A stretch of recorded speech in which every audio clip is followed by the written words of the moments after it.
Paz e graça, amados amigos, irmãos na fé, mais um dia, mais uma vez, mais uma oportunidade que Deus nos dá de poder então estar na sua presença, de poder então entrar na sua presença através de Jesus Cristo, onde então nós poderemos então retomar o nosso estudo, onde nós vamos poder então aprender mais, onde nós vamos poder então crescer mais, crescer então no conhecimento das Escrituras Sagradas, crescer então na Palavra de Deus e então aprender mais sobre o cristianismo, aprender mais sobre a sua Palavra juntos. Que haja então uma manifestação do Espírito Santo neste dia, que seja o Espírito Santo dirigindo e fazendo o seu querer. Em nome de Jesus, que não seja a minha carne, que não seja a minha emoção, que não seja o meu eu, mas que seja o Espírito Santo dirigindo e falando em todo o tempo. Que o Espírito Santo então ele nos dê entendimento, que o Espírito Santo então ele nos dê inteligência, que o Espírito Santo então ele nos dê sabedoria e discernimento espiritual, para podermos então ouvir a sua voz, ouvir então aquilo que Ele quer falar conosco neste dia. Amados, que nós possamos então tomar posse, que nós possamos então receber aquilo que Ele nos vai dar hoje, ainda que nós sejamos confrontados, ainda que nós sejamos exortados, não importa. O que importa é ouvir, o que importa então é reter, é receber e pôr em prática nos nossos dias, nas nossas obras, na nossa ação, porque é isso que Deus quer de nós, porque é isso que Deus exige de nós. Então hoje nós vamos continuar o nosso estudo. Hoje nós vamos estudar sobre o capítulo 4.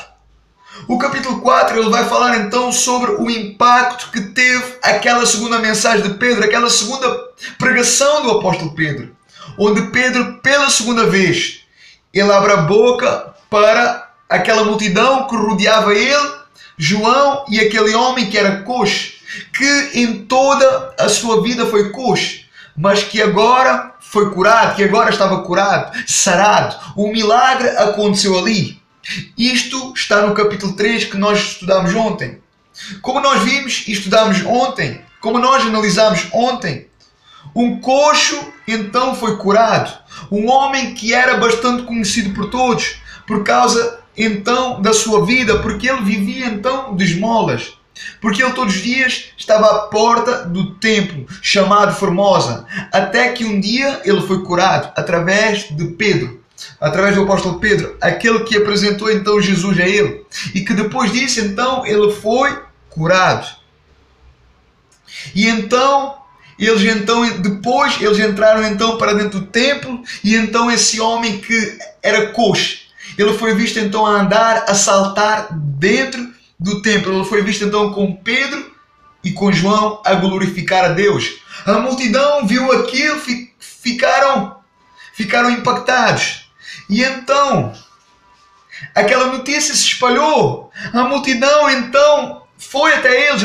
Uma grande multidão ouviu aquela notícia e então foi até eles.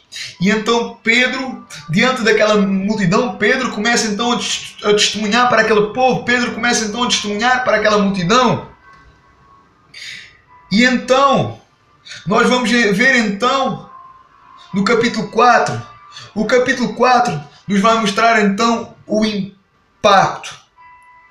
Vai nos mostrar então os frutos da pregação de Pedro, o qual ele pregou sobre o que aconteceu àquele coxo, ele pregou sobre o Evangelho, ele pregou sobre Cristo. E então o capítulo 4 vai nos falar então sobre o que tudo isso gerou, o que se passou, quais foram então os frutos da pregação de Pedro, qual foi então o impacto daquela mensagem, como o povo recebeu aquela mensagem. O capítulo 4 vai nos falar então o que isso gerou, que gerou então prisão para Pedro e João. E o capítulo 4 vai nos falar então por que prisão, o que aconteceu. E também vai nos falar então, o capítulo 4 também vai nos falar sobre a igreja primitiva, sobre então a unidade da igreja, o amor, os sinais e prodígios que eram feitos ali naquele meio, sobre então a necessidade que era provida todos os dias, porque aqueles homens, da maneira que eles recebiam o Evangelho, aqueles homens vendiam as suas herdades, vendiam os seus bens e então entregavam aos pés dos apóstolos, para que então as necessidades fossem então supridas todos os dias, dia após dia. Então nós vamos então começar então agora a estudar sobre o capítulo 4, no versículo 1. Nós vamos ver então Pedro, no versículo 1, Pedro então está lá testemunhando para o povo. E naquele momento havia lá corações quebrantados ali. Havia então um mover do Espírito Santo ali, havia então arrependimento ali, naquela multidão. Havia arrependimento ali, havia corações quebrantados ali. O versículo nos diz que naquele momento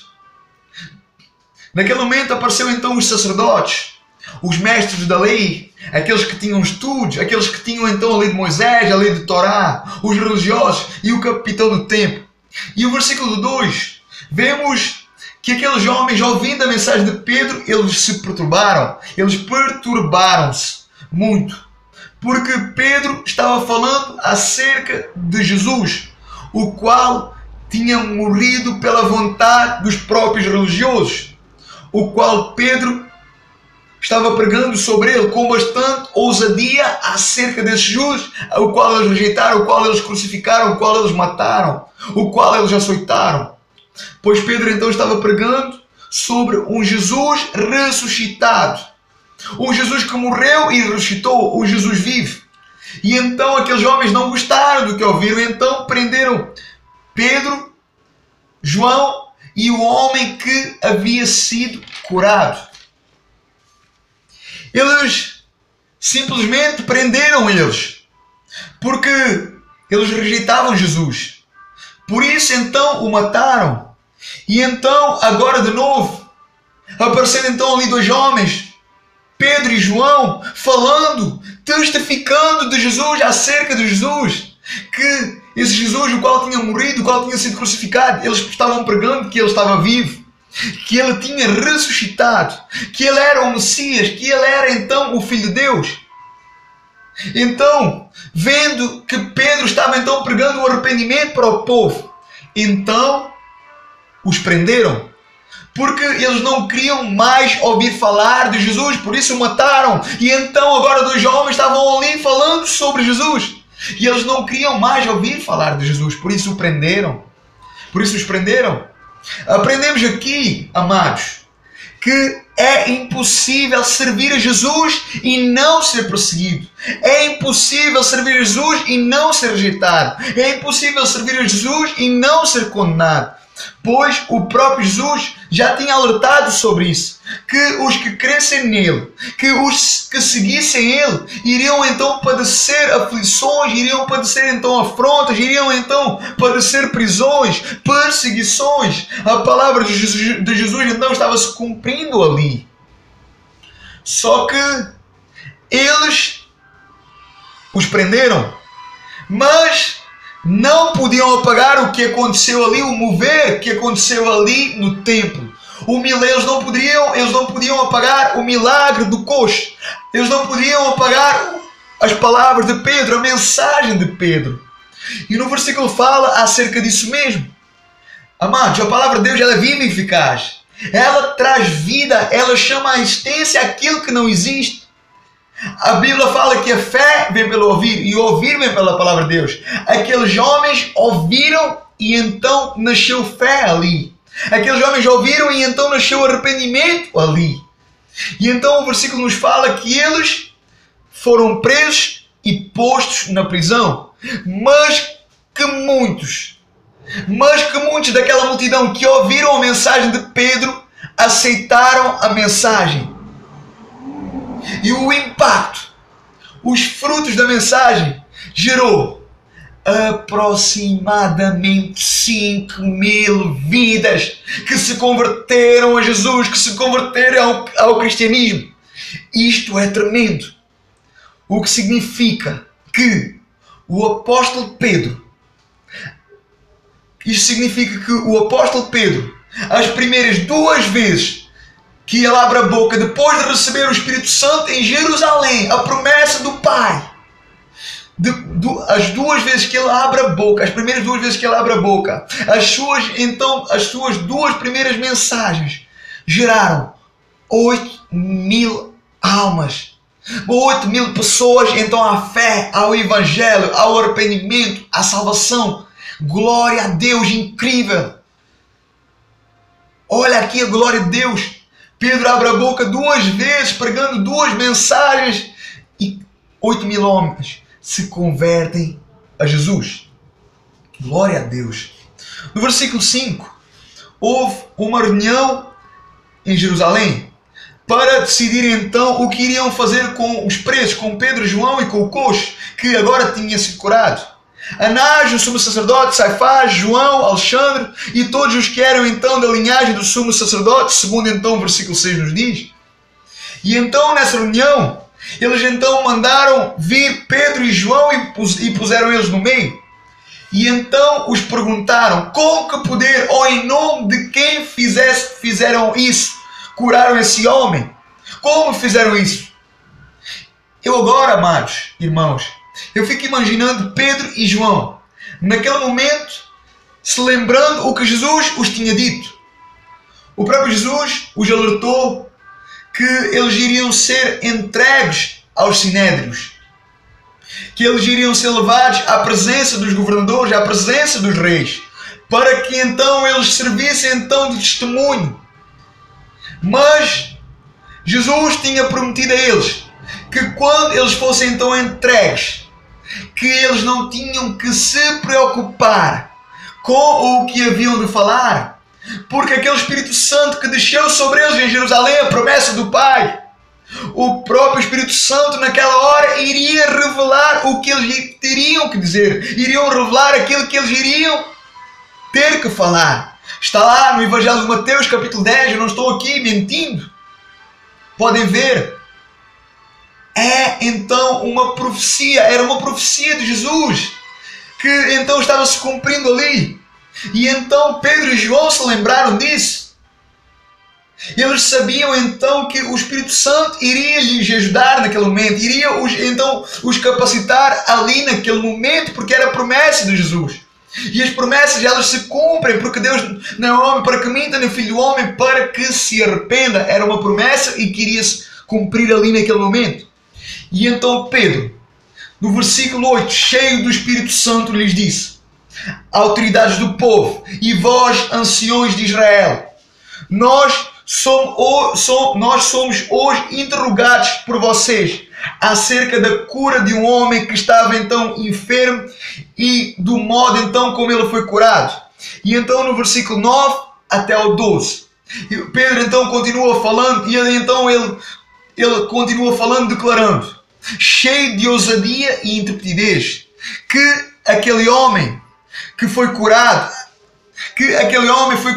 através de Jesus, pelo nome de Jesus, que aquele que eles tinham rejeitado e condenado, mas o qual Deus o tinha ressuscitado dos mortos, e que foi através desse Jesus que esse homem que um dia era coxo, estava ali perante os seus olhos, curado. E Pedro então termina no versículo 12, declarando que só há salvação em Jesus, que não há outro nome dado entre os homens pelo qual devamos ser salvos. Sabem o que é que Pedro está falando aqui? Sabem o que é que o Espírito Santo está falando aqui através de Pedro? Deus está aqui. Deus aqui, ele já está rejeitando Budas, Maomés, Marias, santos, etc. Deus está falando aqui que só há um nome que salva. E esse nome se chama Jesus Cristo. O mediador, o intermediário entre os homens e Deus. Aquele que é então o caminho, não um dos caminhos, mas o caminho. Não uma das vidas, mas a vida. Não uma das verdades, mas a verdade. Que não havia outro a não ser Jesus. Que Jesus era o único que poderia salvar o homem. que poderia levar o homem à salvação. E nenhum outro havia salvação, em nenhum outro homem havia salvação. É isto que Deus está falando aqui. É isto que o Espírito Santo está revelando aqui. O versículo 13, ele me chama muita atenção. Reparem que o versículo nos mostra que aqueles homens religiosos, políticos, que tinham nomes, que tinham títulos, que tinham poder, eles tiveram que reconhecer a ousadia de Pedro e João. O versículo nos fala que alguém, a Bíblia não fala quem, mas o versículo nos fala que alguém os informou que aqueles dois homens eram pescadores, eles não tinham estudos, eles eram homens sem letras, indoutos. Pela sociedade, eles eram burros. Pela sociedade, eles eram incapacitados. Eles não tinham grandes títulos, eles não tinham cargos. Mas eles mostraram que eram diferentes. As suas palavras, as palavras de Pedro e João, mostravam entendimento. As palavras de Pedro e João mostravam inteligência. As palavras de Pedro e João mostravam sabedoria. Mostravam que de facto eles andaram com Jesus. Sim, é isso que acontece hoje em dia. Há muitas pessoas que têm cargos, que têm títulos, que têm o poder nas mãos. Eles se acham mais que os outros. Eles se acham mais que os outros que não são, que não têm. Os que têm cursos, eles se acham mais dos que não têm. E aqui foi o exemplo disso. Mas Pedro e João envergonharam os mestres da lei. Envergonharam aqueles que tinham estudos, aqueles que tinham títulos, aqueles que tinham cargos. Pedro e João envergonharam aqui os mestres da lei. Aqueles que eram. Aqueles que não eram envergonharam aqueles que eram. Aqueles que eram foram envergonhados então por aqueles que não eram. Deus realmente resolveu chamar então as coisas loucas para confundir as sábias. Aquele povo não podia rejeitar. Aquele povo não podia rejeitar os sinais. Estavam ali. Pedro e João não somente eram sábios, como também manifestaram então ali um sinal. Assim como Jesus manifestou vários sinais pela terra também, curando, limpando, ressuscitando vidas. E então aqueles homens vendo não podiam negar isso, porque aquele homem porque aquele homem que um dia foi coxo estava ali de pé, vivo diante de Deus. E então o versículo 15, 16, 17, nós vemos que então eles decidiram então tirar Pedro e João e aquele homem que havia sido coxo para terem então uma reunião, para então decidirem o que fazer. Qual seria então a decisão? E então os versículos nos falam que eles chegaram à conclusão que eles não poderiam fazer muita coisa, porque a multidão viu o sinal, porque eles viram o sinal, porque era notório o sinal. E eles não podiam de jeito nenhum negar, não podiam de jeito nenhum apagar. E então decidiram que aquilo então não poderia ser mais divulgado, não poderia então ser mais espalhado. Então eles decidiram chamá-los de novo, Pedro e João, e então decidiram os proibir de testemunhar acerca de Jesus. Os ameaçaram e disseram que eles estavam então proibidos de ensinar acerca de Jesus. Mas olha o que Pedro diz. Sempre Pedro, olha o que Pedro fala no versículo 19 e 20. Pedro, ele deixa bem claro que eles, Pedro e João, eles iriam obedecer a Deus e não ao homem, e não a eles. Porque Deus os chamou, porque foi para aquilo que eles foram chamados. Era impossível eles deixarem de falar o que viram. Era impossível então deles deixarem de falar o que viram, o que ouviram a respeito de Jesus. Porque essa era realmente a vocação para o qual Deus os chamou, para o qual então Jesus os chamou, para o qual então eles andaram com Jesus, porque Jesus então veio estabelecer um modelo, porque Jesus então veio iniciar um trabalho, e então eles iriam dar continuidade, por isso eles andaram com Jesus. E então essa era realmente a vocação para a qual eles foram chamados. Eles não poderiam obedecer ao homem, mas tinham que obedecer a Deus. E então era isso que Pedro estava falando ali. No versículo 21, Vemos que eles foram ameaçados mais uma vez, foram ameaçados mais ainda. Mas aqueles homens, eles não podiam ter Pedro e João presos, porque eles não tinham nada contra eles. Então tiveram que os deixar ir, porque eles sabiam que o povo estava com Pedro e com João, porque viram o sinal, porque conheciam aquele homem. Amados, eu quero fazer aqui apenas uma correção. Do capítulo 3, não fala nada acerca da idade, do nome. Não fala há quantos anos esse homem estava coxo. Porém, no capítulo 4, no versículo 21, revela então que este homem estava então há mais de 40 anos coxo. O que significa que ele tinha então mais de 40 anos, pois a Bíblia nos fala que ele nasceu coxo. Então, até o dia em que encontrou Jesus e se converteu a Jesus e aceitou Jesus e foi curado na hora. Glória a Deus, aleluia. Então o versículo 23 fala que Pedro e João foram soltos. Provavelmente aquele homem que foi curado, aquele homem que era coxo, também estava com eles e foi com eles. Então eles foram então ter com os outros discípulos, com a comunidade, com a igreja primitiva, e então contaram-lhes tudo o que tinha então acontecido. Reparem bem como o povo reagiu às novidades. Vejam então o que é que eles fizeram. Vamos ler então do capítulo 4, do versículo 24 ao 31. Do versículo 24 ao 31. A palavra de Deus nos diz assim: E ouvindo eles isto unânimes, levantaram a voz a Deus e disseram: Senhor, Tu és o Deus que fizeste o céu e a terra e o mar e tudo o que neles há. O que disse pela boca de Davi, teu servo, porque bramaram os gentios e os povos pensaram coisas vãs. Levantaram-se os reis da terra e os príncipes se juntaram a uma contra o Senhor e contra o seu ungido. Porque verdadeiramente contra o teu santo filho Jesus, que tu ungiste, se juntaram não só Herodes, mas Pôncio Pilatos, com os gentios e os povos de Israel, para fazerem tudo o que a tua mão e o teu conselho tinham anteriormente determinado que se havia de fazer.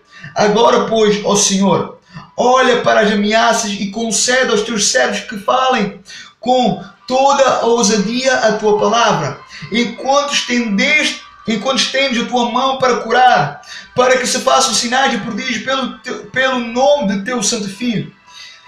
E, tendo orado, moveu-se o lugar em que estavam reunidos, e todos foram cheios do Espírito Santo e anunciavam com ousadia a palavra de Deus. Irmãos, é extremamente impressionante, fundamental, a maneira como a igreja primitiva reagia, como então a igreja primitiva ouvia, como a igreja primitiva então recebia. Pedro e João então levaram as notícias até lá, até eles. E o versículo 24 fala que todos ouviram bem atentos Pedro e João, e então unânimes levantaram a voz a Deus através de orações e súplicas, através da oração. Havia então unidade ali, havia então companheirismo ali, havia então a mesma vontade ali, havia então o mesmo sentimento ali, havia então o mesmo desejo ali. Então qual era esse desejo? Qual era então esse sentimento? Era proclamar o Evangelho de Cristo, era proclamar a salvação, era então salvar vidas, era então alcançar vidas, era então falar de Jesus ao povo, era então cumprir a vontade de Deus. Era necessário, eles sabiam que era necessário proclamar a salvação em toda a Jerusalém, na Judeia, em Samaria, até os confins da terra, como está lá em Atos, no capítulo 1, versículo 8. E eles todos tinham então esse desejo no coração, um desejo então que queimava, que incendiava seu coração, que então movia eles, e então isso fez eles orarem a Deus diante das circunstâncias difíceis, diante das circunstâncias adversas.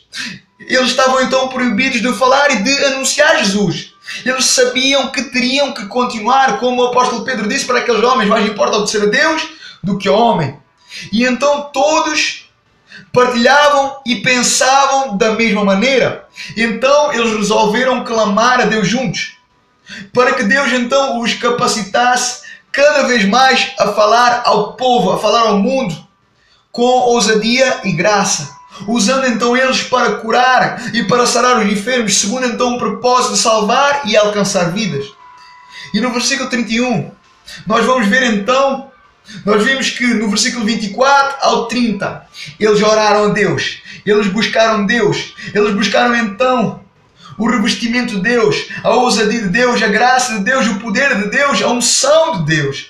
E no versículo 31 nós vamos ver então a resposta de Deus, como Deus respondeu àquele povo. Quando há unidade, quando há comunhão, quando há um só sentimento, quando há um só desejo, Deus se manifesta com poder e graça. O versículo 31 nos mostra isso. O versículo nos mostra que houve então um grande mover daquele lugar onde eles estavam reunidos. E todos foram cheios do Espírito Santo. E todos foram cheios do Espírito Santo. Eles foram cheios, completamente cheios do Espírito Santo. E então depois, eles continuaram então pregando a Cristo com mais autoridade, com mais ousadia, com mais poder, com mais graça, com mais intrepidez. Nós precisamos buscar isto. Um povo que ama a unidade, um povo que ama a comunhão, um povo que ama e que luta pela presença de Deus. Um povo então que quer e que deseja, um povo que quer, que ama e que deseja realmente a obra e a vontade de Deus. Um povo então que partilha da mesma visão, um povo então que sente o mesmo, que quer o mesmo, que deseja o mesmo. Pois a verdade é que a unidade, irmãos, ela atrai Deus. A unidade, ela atrai a presença de Deus. A Bíblia fala, Deus fala: onde estiverem 2 ou 3 reunidos em meu nome, eu me faço presente. Isto é a palavra de Deus. Onde há unidade, a unidade atrai Deus. A comunhão atrai Deus. A comunidade atrai Deus. Onde estiverem 2 ou 3, eu me faço presente. Nós sozinhos não somos nada, nem podemos nada. É preciso entendermos isso, é preciso colocarmos isso na nossa mente. Sozinho nós não podemos nada, sozinho nós não somos nada. Pessoas precisam de pessoas. Pessoas precisam de Deus. Nós precisamos pedir a Deus. Nós precisamos pedir a Deus, nós precisamos buscar a Deus isso. Que haja então um mover do Espírito Santo em nós, incendiando então os nossos corações, colocando então a unidade, o amor, o desejo, o prazer de estar reunidos em nome dele, o prazer da comunhão, o prazer da unidade. Porque é preciso unidade, porque é essa unidade que atrai Deus, porque é essa comunhão que atrai a presença de Deus, porque é essa união que atrai então a glória de Deus, a unção de Deus. Os sinais e prodígios de Deus, porque é através dessa comunhão que o reino de Deus se manifesta, porque é através dessa comunhão que o reino de Deus avança, a glória de Deus se manifesta. É através dessa comunhão que a face de Deus se manifesta. É essa comunhão que também atrai pessoas. É essa unidade que também atrai pessoas, pecadores, perdidos, ímpios, à salvação, à fé e ao Evangelho. Os últimos versículos do capítulo 3, do versículo 32 ao 37, fala sobre então o testemunho daquela comunidade, da igreja primitiva, daquele povo. A Bíblia fala que era um só coração, ou seja, tudo o que tinham era de todos. Ninguém se achava mais ou melhor do que o outro. Não havia então ali soberba, não havia então ali arrogância. Havia sim humildade.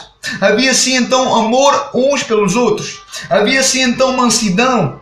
E Deus usava os apóstolos com grande poder. Havia então unção, graça, ousadia e poder nas suas mensagens. Havia então abundante graça ali. E eu creio que as palavras com certeza eram acompanhadas com poder, com sinais e prodígios. Porque Porque a passagem nos fala que não havia necessidade alguma.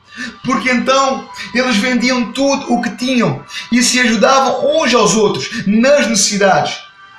A Bíblia nos fala no capítulo 4, os últimos versículos, fala que o povo vendia tudo e jogava então aos pés dos apóstolos. Mas cuidado com esta passagem.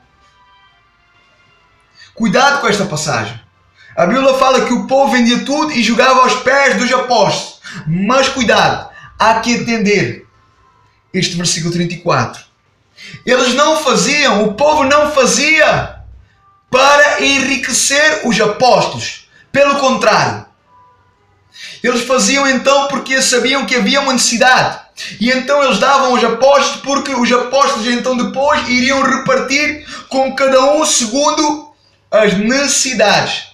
Eles não faziam. Atenção que o povo não fazia porque era mandamento ou porque eram obrigados, mas porque eles sentiam no coração, porque eles faziam por amor, porque eles sabiam que aquele que tem existe para dar, porque eles sabiam que aquele que tem existe para dar, existe para partilhar. Por isso era então o que eles faziam. Eles amavam então a partilha, eles amavam então partilhar, eles amavam então dar, porque eles entenderam o que Jesus falou. Mais vale obedecer, mais vale dar do que receber. Então, eles amavam então partilhar, eles amavam então dar, eles amavam então abençoar, eles amavam então servir. Isto é de nos envergonhar. Olha a vida deles, olha o testemunho deles e olha a nossa. Olha a nossa vida, olha o nosso testemunho. Olha a vida deles, olha a vida deles, olha a nossa vida. Olha o testemunho deles, olha o nosso testemunho. Olha o amor deles pela comunidade. Olha o amor deles pela unidade. Olha o amor deles pelo ajudar na necessidade. Olha o amor deles pelo servir, pelo abençoar. E olha a nossa vida. Olha as nossas ações. Olha as nossas obras. Que Deus tenha misericórdia e compaixão das nossas vidas. Porque se nós queremos viver uma vida reta e uma vida íntegra, uma vida fiel, nós precisamos realmente mudar muito e olhar para este povo, olhar para este testemunho, olhar para a carta de Atos, olhar para Atos, olhar para a igreja primitiva, olhar para os primitivos. Porque esta é então a identidade e o caráter do cristianismo. E o que nós praticamos é um cristianismo fraco, um cristianismo coxo, um cristianismo miserável que muitas das vezes fazemos. O testemunho deles, a vida deles mostra então a identidade e o caráter do cristianismo. E não o cristianismo fraco, coxo, miserável que muitas das vezes nós praticamos. Então que nós possamos realmente analisar a nossa vida, que nós possamos nos examinar a nós mesmos, que nós possamos então olhar, analisar então o nosso conceito de fé, o nosso conceito de fidelidade para com Deus, o nosso conceito então de amor ao próximo. Porque nós não podemos nos esquecer. A Bíblia fala do livro de Daniel que nós um dia seremos então todos pesados em uma balança um por um. E a pergunta é: será que nós seremos aprovados ou reprovados? Será que nós seremos aprovados ou reprovados? Precisamos analisar, pois ou vivemos o Evangelho ou não vivemos. Ou é o sim ou é o não. Ou é com Jesus ou é contra Jesus. Quem não ajunta, espalha. O capítulo 3, ele termina falando sobre um homem chamado José, que depois ele foi chamado pelos próprios apóstolos de Barnabé, que significa então filho da consolação, levita, um levita natural de Chipre, que então aceitou também Jesus.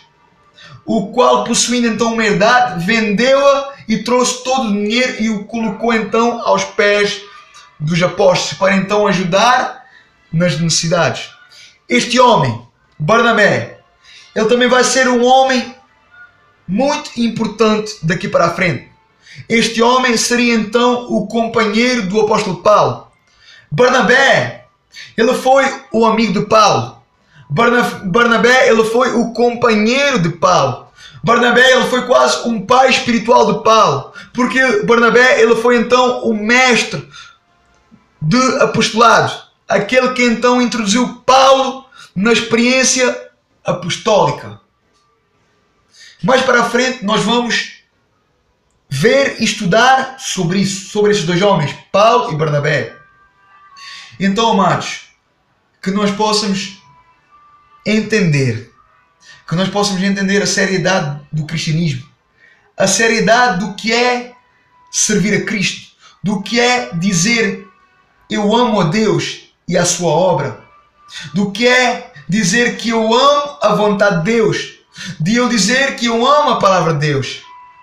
Que nós possamos entender que Deus requer de nós compromisso, que Deus requer de nós seriedade, porque o cristianismo é seriedade, o cristianismo é compromisso, o cristianismo é santidade, o cristianismo é santidade.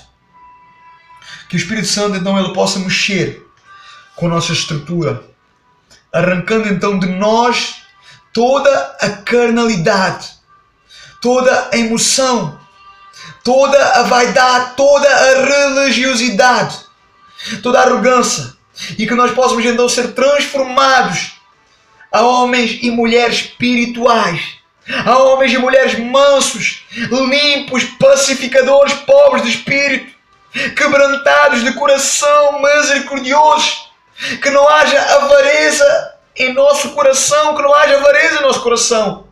mas que nós possamos realmente dar lugar a Deus a todo tempo, a toda hora, em qualquer das circunstâncias, em qualquer das dificuldades, e que nós possamos então realmente querer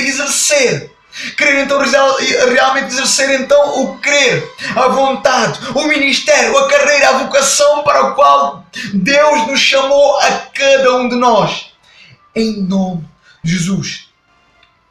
Amanhã então nós iremos continuar o nosso estudo no capítulo 5, se Deus assim o permitir. Amados, vamos ficar juntos. Se começarmos este estudo juntos, então nós precisamos terminar juntos. Aquilo que nós começamos juntos, nós precisamos terminar juntos. Esta é a essência do povo, da igreja primitiva, do povo de Atos, o qual nós estamos estudando. Amém? Que o Espírito Santo ele possa falar a cada coração, em nome de Jesus. Que Deus vos abençoe poderosamente e ricamente, em nome de Jesus. Nos vemos amanhã. Amém e amém.